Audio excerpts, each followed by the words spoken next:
नमस्कार। कल के अंक में मैंने चर्चा की थी कि आज का समाज किस तरह पाश्चात्य के जीवन शैली से प्रभावित है। आज का समाज ये नहीं जानता है कि इस संसार में हम अपने कर्मफल से बंधे हुए विचरते हैं। सब कुछ इस संसार में हमारी इच्छा के अनुकूल ही हो, ऐसा नहीं हो सकता। इसलिए हमें अपने कर्मों पर ही ध्यान देना चाहिए, कर्मों से मिलने वाले फल पर नहीं। अच्छा करने वालों को अच्छा और बुरा करने वाले को बुरा फल मिलता ही है। फल तत्काल भी मिल सकता है और विलंब से भी।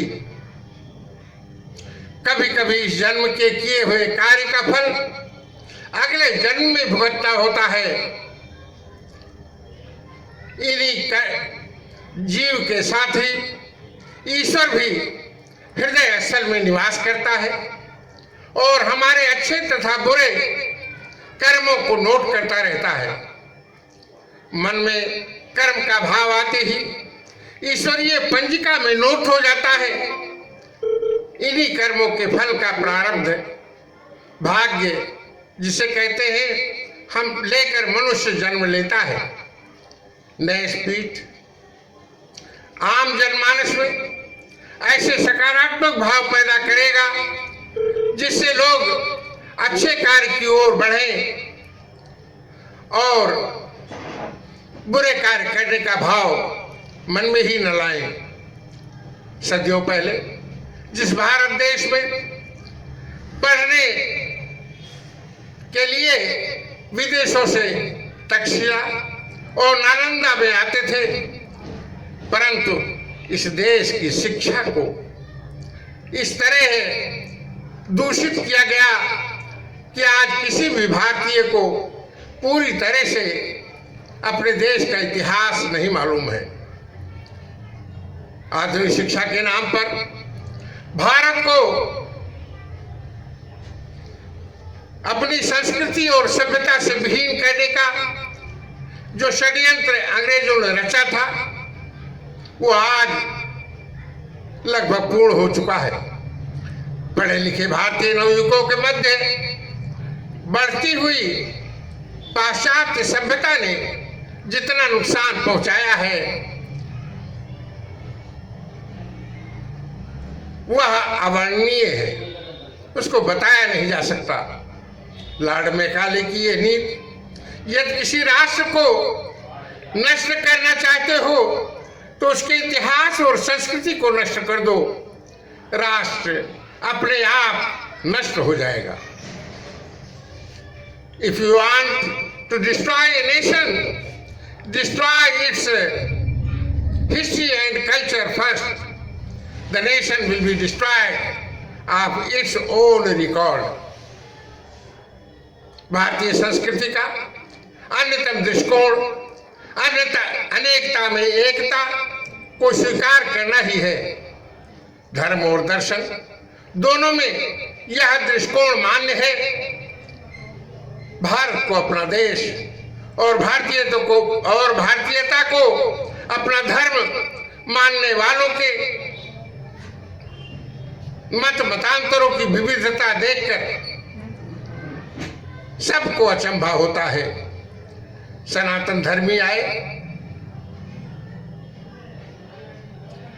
चाहे सनातन धर्मी हो, चाहे आर्य समाजी हो, चाहे प्रार्थना समाजी हो, ब्रह्म समाजी हो, देव समाजी हो, बौद्ध, जैन, सिख, शैव, वैष्णव, शाक्त, आस्तिक, नास्तिक, आदर्शवादी, नीतिवादी आदि ही नहीं, बल्कि मुसलमान, ईसाई, पारसी, यहूदी, जो भी देश और राष्ट्र को अपना मानता है, हिंदू की परिधि में वह शोषित कर लिया जाता है।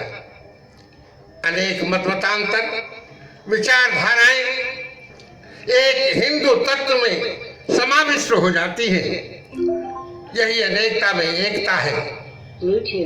इसी प्रकार राष्ट्रीय एकता दृष्टिगत होती है।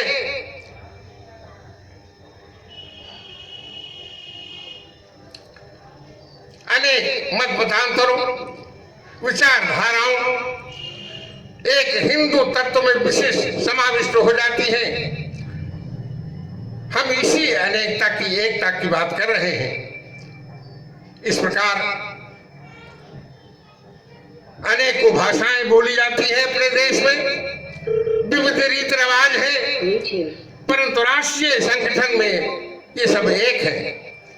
सत्य और उपासना के क्षेत्र में भी यही तथ्य विद्यमान है। कोई राम का भक्त है तो कोई कृष्ण का, कोई शिव पार्वती का पुजारी है तो कोई गणेश जी का, कोई लक्ष्मी की पूजा करता है तो कोई सरस्वती की, कोई शक्ति को मानता है तो कोई योग साधना में विश्वास रखता है, कोई कर्म कांड में पड़ा है तो कोई निराकार में। फिर भी सब एक हैं और सब अपने को हिंदू कहलवाने में गर्व महसूस करते हैं। यह है अपने देश की अनेकता में एकता। आगे का विषय कल प्रस्तुत किया जाएगा। धन्यवाद। जय हिंद।